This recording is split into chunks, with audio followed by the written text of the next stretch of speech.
For those who prefer leisure over work, or seek only the pleasures of riches and fame.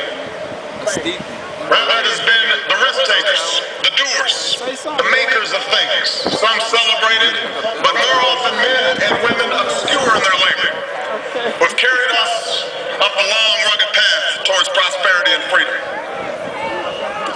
For us, they packed up their few worldly possessions and traveled across oceans in search of a new life.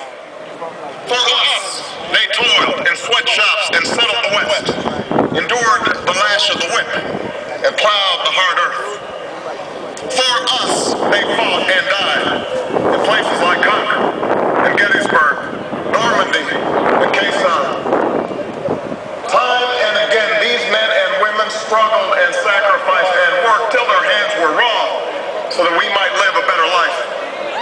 They saw America as bigger than the sum of our individual ambitions, greater than all the differences of birth or wealth or faction. This is the journey we continue today.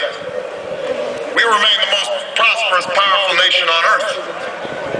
Our workers are no less productive than when this crisis began. Our minds are no less inventive, our goods and services no less needed than they were last week or last month or last year. Our capacity remains undiminished.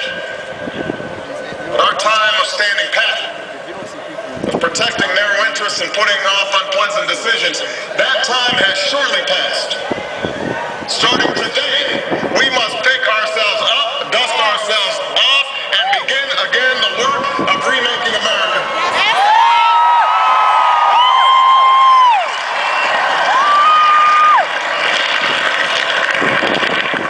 Wherever we look, there is work to be done. The state of our economy calls for action, bold and swift, and we will act, not only to create new jobs, but to lay a new foundation for growth. We will build the roads and bridges, the electric grids and digital lines that feed our commerce and bind us together. We will restore science to its rightful place and wield technology's wonders to raise healthcare's quality and lower its cost.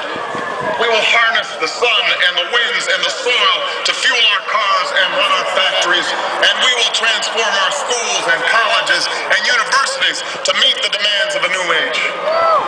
All this we can do. All this we will do. Now, there are some who question the scale of our ambitions, who suggest that our system cannot tolerate too many big plans. Their memories are short, for they have forgotten what this country has already done, what free men and women can achieve when